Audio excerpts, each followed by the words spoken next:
And we begin this Sunday morning with breaking news on the war in Iran. President Trump announcing moments ago a naval blockade of the Strait of Hormuz is beginning. Coming up in moments, President Trump will join me in an exclusive interview to give us the very latest on the war on Iran, as high-level talks between the United States and Iran have concluded with no deal. It was the first direct talks between the two countries in a decade, and the highest-level talks between the two since the Islamic Revolution in 1979. The talks beginning on Saturday and lasting 21 hours in Islamabad, Pakistan. Vice President J.D. Vance was in Pakistan leading the U.S. delegation, along with Jared Kushner and Special Envoy Steve Witkoff, as a fragile ceasefire has been underway between the two sides since Tuesday, after President Trump agreed to give Iran 2 more weeks to open up the Strait of Hormuz or face further destruction. Now the president will implement a naval blockade on the strait. Here's Vice President J.D. Vance after the talks in Islamabad this morning.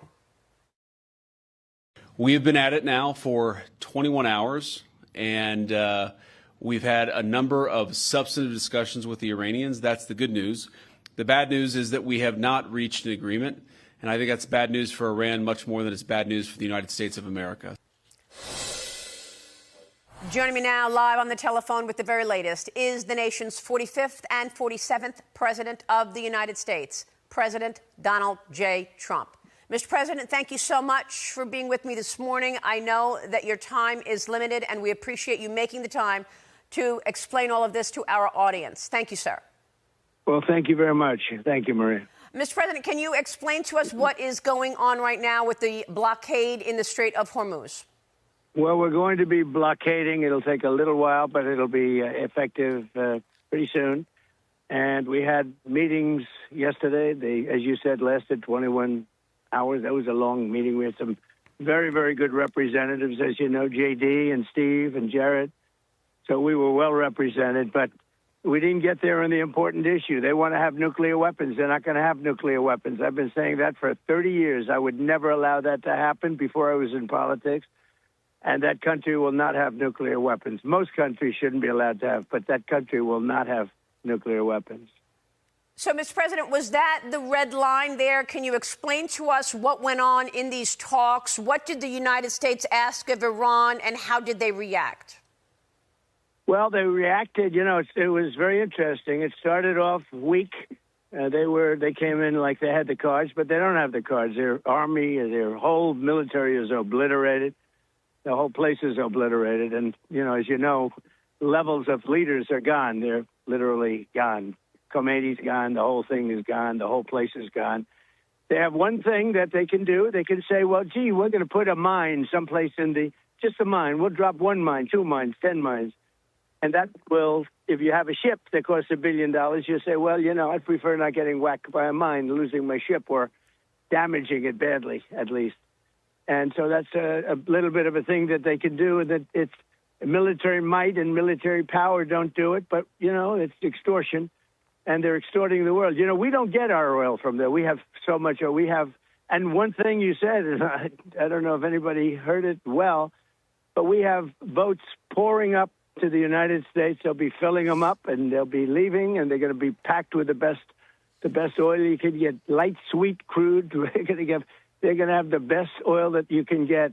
But so that's interesting, and it's great because we have a lot of oil. We don't get any. I mean, literally last year it was 1%. We did that as a favor. We don't need this strait. But other countries do. And I will tell you, while we're on the subject, we're very disappointed with NATO. We're very, very disappointed that they didn't come. Now they want to come and they want to help with the strait, and it won't take long to clean it out. So we're going to clean out the strait, and they'll be able to use the strait in not too long a distance. But we had a very intensive negotiation, and toward the end it got very friendly, and we got just about every point we needed, except for the fact that they refused to give up their nuclear ambition. And that's the only point, frankly, to me. That was the most important point by far. And I want to ask you about that, and I will get to NATO as well. But, Mr. President, you wrote on Truth Social this morning saying that we will begin the process of blockading any and all ships trying to enter or leave the Strait of Hormuz. And at some point, we will reach an all being allowed to go in and all being allowed to go out basis. Right. So tell us what you're trying to accomplish with this blockade, all in, sir. All out. Yep. It's called all in and all out. There'll be a time when we'll have them all come in and all come out, but it won't be a percentage. It won't be a friend of yours, like a country that's your ally or a country that's your friend. It's all or nothing. And that'll be, that won't be in too long a distance. No, we're just bringing the ships up. We got a lot of ships, so we're bringing them up. We think that numerous countries are going to be helping us with this also, but we're putting on a complete blockade. We're not going to let Iran make money on selling oil to people that they like and not people that they don't like or whatever it is. It's going to be all or none, and that's the way it is. And it'll be, you saw what we did with Venezuela. It'll be something very similar to that, but at a higher level. And Mr. President, you say that there may be a mine out there somewhere that nobody knows about but them, and this is world extortion. How will the United States ensure that the mines are removed in the Strait of Hormuz? So we have minesweepers there now. We have highly sophisticated underwater minesweepers, which are the latest and the greatest. But we're also bringing in more traditional minesweepers. And so I understand is the UK and a couple of other countries are sending minesweepers. A lot of countries don't have minesweepers. Think of it. They had 28 mine droppers. What country has 28 mine droppers? 28 boats to drop mines. What country? They've been completely obliterated. They no longer... So we knocked out their entire Navy. They have 158 ships. They have 28 mine droppers. Every single one of them is at the bottom of the sea. Can you believe it? We did that in 4 days. Their Air Force is gone. Their if you look, anti-aircraft. All of their radars out. Anti-aircraft is their defensive program is all knocked out. They don't have anything. And you know the sad part is, and I can't say this is for you. We knocked out everything, including their leaders.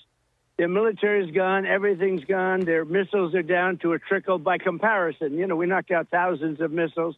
We knocked out hundreds of places where the missiles are built, different parts. They're pretty much gone.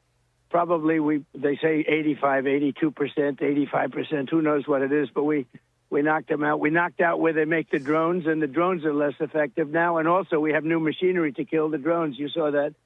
The computerized bullets, they call it, and also lasers. The laser melts the drone. It's a beautiful thing to see. So we have a lot of stuff. But think of it. We win this thing conclusively. Even yesterday they were saying, no, it was a complete obliteration. And when you read the New York Times, you think they're doing well. Oh, they're fighting very hard. It wasn't a hard battle. This was a very easy battle militarily. But when somebody says, you know, we're going to drop a mine in the middle of the Strait of Hormuz, not much you can do to persuade a ship owner that has $1 billion ship that we're going to take a trip up the strait. Now, yesterday, you probably saw, we sent 2 highly sophisticated, beautiful, brand new destroyers right through the middle of the strait. And nobody did anything to us because what we do is we follow the weapon back. So it follows back and it knocks out the people on the other side. Literally within 3 minutes, they're knocked out. The technology is unbelievable, but we don't know whether or not they do, whether or not they put mines. They didn't talk about it yesterday. My inclination is to have a few, and I will tell you, it was a good meeting yesterday, really a good meeting, except for one problem, and it's 95%. They want to have nuclear weapons. It's not going to happen. And this is a key point, Mr. President. For those people out there who have not been following it as closely, can you explain to those people why it was critical for the United States to go into Iran? Can you articulate what was behind that move that was so important for the U.S. to go into Iran? Yeah, so easy. The easiest question you've asked me so far. They can't have nuclear weapons. They have nuclear. They want to enrich what they have. They want to enrich more. As you know, we knocked out with the B-2 bombers. Had we not knocked that out, they would have had a nuclear weapon within 1 month after we knocked out. In other words, had the B-2s, those beautiful B-2 bombers, totally obliterated their 3 sites. They have 3 sites, and they are now deep in the earth with, tons of rock. Now, that material should be gotten, but we have cameras on it. We have satellites with Space Force. That was one of my beauties, Space Force. So important. But we're watching those. We're watching every single aspect of that area. They can't move without us knowing exactly what's going on. But it's deep down, and it takes a long time to get it out. It's an amazing attack. Had we not done that, they would have had, within 1 month from that date, they would have had a nuclear weapon. Right. If they had a nuclear weapon, they would have used it on Israel and the Middle East. Look, they went after 5 countries that were sort of neutral, I guess. I don't know how friendly they were, but they weren't in the line of attack. They dropped on UAE probably 1,800 missiles. They dropped on Saudi Arabia a lot, and they dropped on Qatar a lot. They dropped on Bahrain. They went crazy.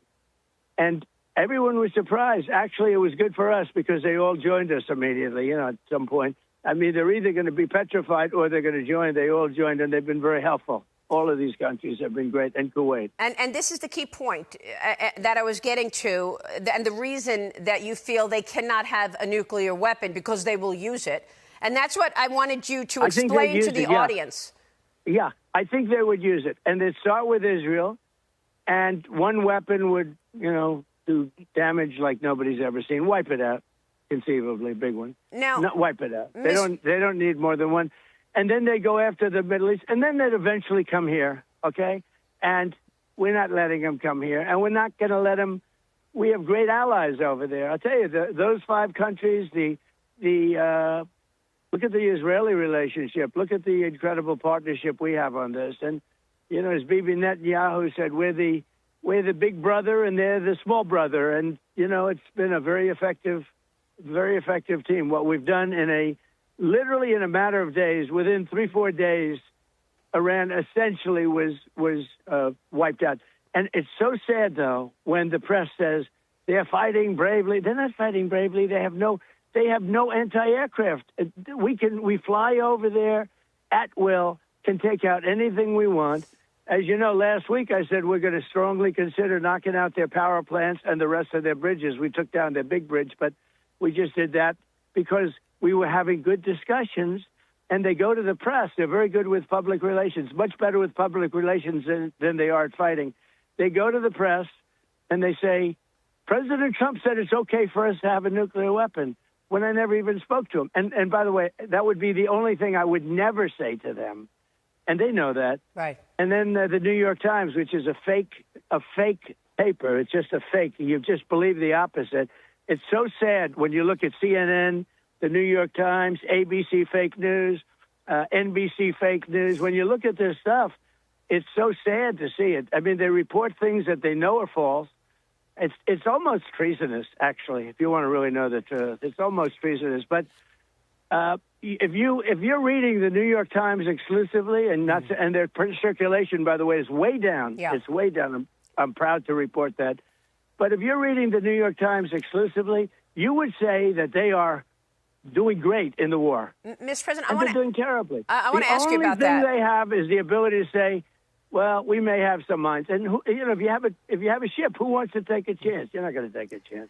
Mr. President, I want to ask you about that because you put out a tweet, and it really gripped the nation a week ago when we were all waiting and watching for the United States' next move should the Iranians not open the Strait of Hormuz. And you wrote this on Truth Social: a whole civilization will die tonight, never to be brought back again. I don't want that to happen, but it probably will. However, now that we have a complete and total regime change where different, smarter, and less radicalized minds prevail, maybe something wonderful can happen. Mr. President, you were criticized for this tweet because you said a whole civilization will die tonight. What do you want to say about that? And what can you tell us about next steps here? Are you planning further destruction? Yeah, I'm fine with it. That statement brought them to the table, with the exception of the one thing, which I believe that they're going to give up on. I believe they're going to give up on that pretty soon, to be honest, because it's not going to work. We actually thought we had them, and then all of a sudden they said, no, we want. So, but I believe, no. And when I say that, but remember, what do they say to us? For years, I've had to listen to them say, death to America, right?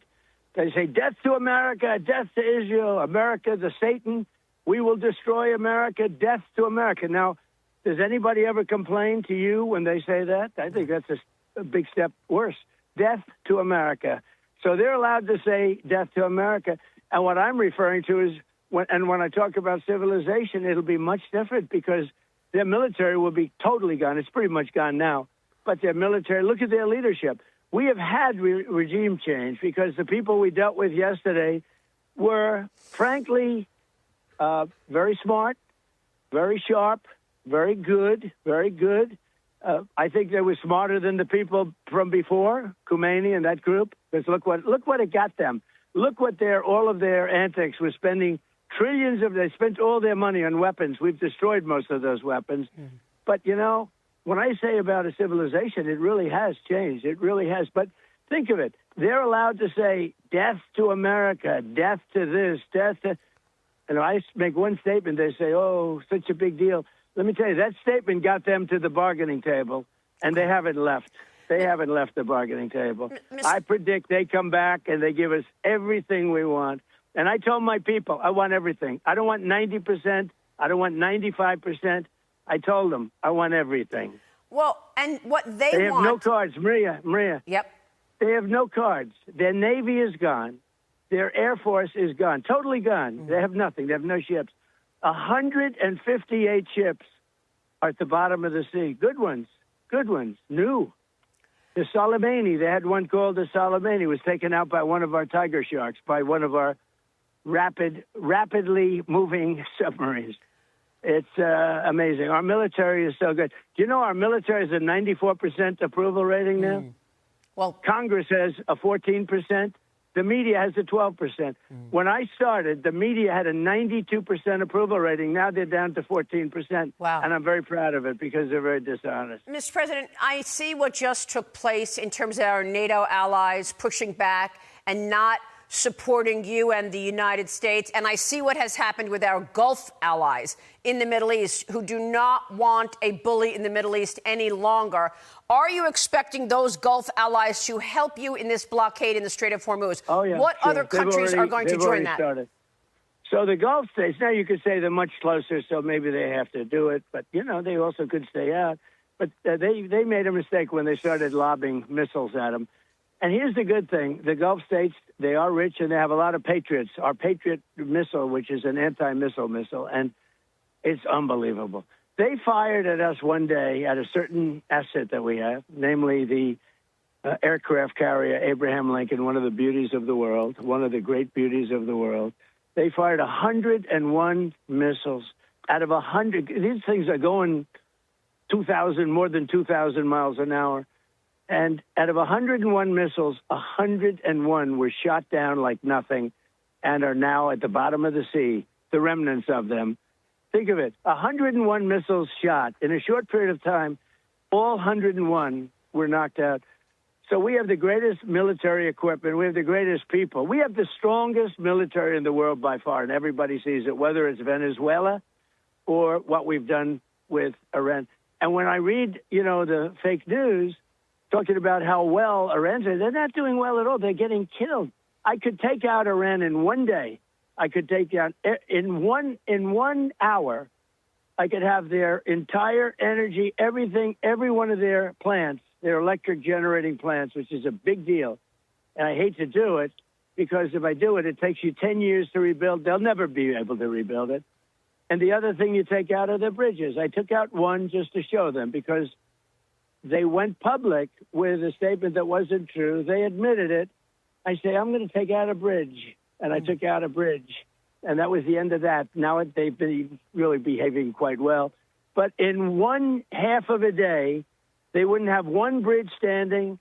They wouldn't have one electric generating plant standing. And they're back in the Stone Ages. I'd rather not do that. But I do believe they're going to come to the table on this because nobody can be so stupid as to say that we want to have nuclear weapons and they have no cards. They have no cards whatsoever. So if they do not give up that effort, is that the plan? Will you further destruct Iran? Yeah, I will. If they don't give that plan up, yeah. I'm not in a huge hurry. What we want to do is we'll open up the strait. But the ships are coming up to the United States. Let's talk about that. I've been inviting everybody. It's pretty good. Let's talk about that, Mr. President, because you referred to a post that hundreds of supertankers are headed to the Gulf of America to buy oil and gas from the U.S. What can you tell us about that, sir? Well, I can tell you that it used to be called the Gulf of Mexico. That's what I can tell you. Now it's called the Gulf of America because of me. One of my little things that I did, one of my little sidelines. And it's a great honor. People are so happy. You go to Louisiana, you go to Florida, you go to these states, Texas. They're so honored by it. I used to say, why is that the Gulf of Mexico when we have 93% of the frontage? And, it fronts 93% on the United States. I said, I think I'm going to change it to the Gulf of America. What a beautiful name. And I did. And I give a lot of credit to Google because once I filed the papers, I did it. And Google Map, once Google Map changed, did it, it was a done deal. But we had lawsuits, we won everything, and it's now the Gulf of America, which I'm very honored by. But do you expect supertankers? I must tell you, I was thinking about calling it the Gulf of Trump, and I decided not to do it. I think maybe it was a wise. I think that one maybe wouldn't have worked out. I'm not so sure. You'll have to tell me. But I was thinking about. It's going to be called the Gulf of Trump. And then I said, that's not going to play too well. I think you're I'm kidding. You're being facetious. Now, I know that, Mr. President. But what about oil exporters? Tell me about this, because do you expect empty super tankers to go to the Gulf of America, to go to Louisiana, go to Texas? Well, they're already coming. Well, Texas, they're going to go to Texas. They're going to go all along our shoreline. I mean, we have the biggest ports, and they're going to go. Remember this, and this is pretty amazing. And this is my time. That when I came into office, we were third and fourth in energy and in doing exactly this, the oil and gas and other things. Now we're bigger than Saudi Arabia. Think of this, and we're bigger than Saudi Arabia. Add Saudi Arabia with Russia, and add another country in there, whichever one you want. We're bigger than all of them combined. Think of that. That's all because of Trump. And when Biden inherited that system, he changed it. Then he tried going back to it because the oil was going up. You remember it was going up $7, $8, et cetera. But look at even now, we have to get rid of this nuclear threat. And people in our country have oil. People in other countries are getting hurt. One of the things that most amazes me, though, the strait is for Japan, where they get 93% of their oil. You know that, Japan. South Korea gets 45% of its oil. These people haven't helped us. I say, are you guys going to help? And, we have 45,000 soldiers and 50,000, respectively, at those two places. 45 and 50,000 soldiers. We guard them and protect them. And when we want a little help, they don't help us. And when we wanted help from NATO, they don't help us. And we paid, I don't know if you saw, almost $1 trillion toward NATO in a very short period of time to protect them against Russia, mostly. Yeah. And then when we're there, and, Biden, I wouldn't have done this. You wouldn't have had the Ukraine problem. Russia would have never attacked Ukraine. But under Biden, who was an incompetent president, he was grossly incompetent. Look, the election was rigged. You know that. I know that. Everybody knows that now. And it's all come out, and it's coming out. But under Biden, if you take a look at what happened, when he was president, that's a war that would have never happened. Russia attacking Ukraine. Yep. And I ended 8 wars, including Pakistan. Pakistan was great yesterday. They were the ones that really facilitated the meeting. Right.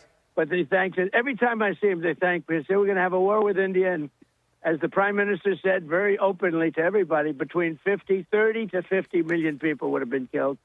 And I got it ended. I said, if you guys are going to have a war, we're not going to do any trading with you. Well, and believe it or not, I got it ended because of tariffs, which the Supreme Court was not nice to me about. Is this all going to be enough? The blockade in the strait, the opening up capacity in the United States is this going to be enough to lower the price of oil and gas, sir? Well, eventually it's going to be lowered. No, it might not happen initially, but it's going to go down.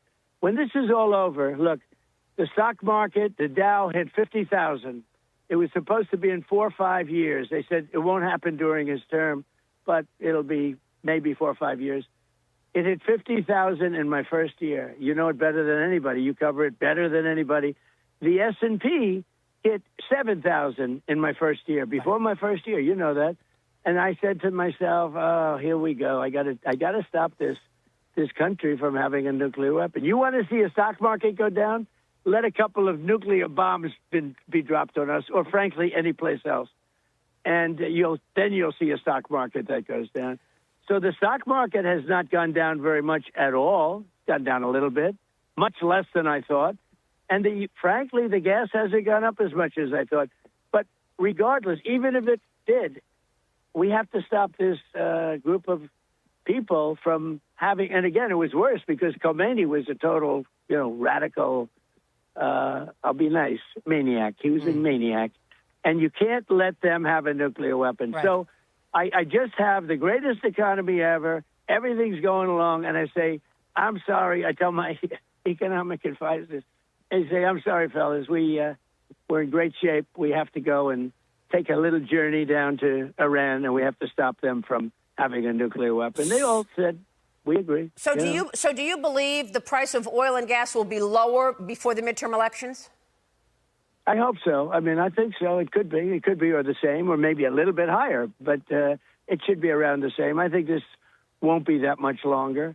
They're wiped out, man. They're wiped out, and you don't get a fair shake. You don't get, we need a free and fair press in this country, and I don't even know why people would do that. Why would they say how wonderful they're doing militarily? They're doing so well. The country is wiped out. We lost one airplane, and we captured the two pilots. How about we saved those two pilots? Unbelievable. Which no other country has the capability of doing. Usually when that happens, countries wave goodbye. They say, lots of luck, because you're going deep into, and we went 7 hours into, it was a 7-hour flight.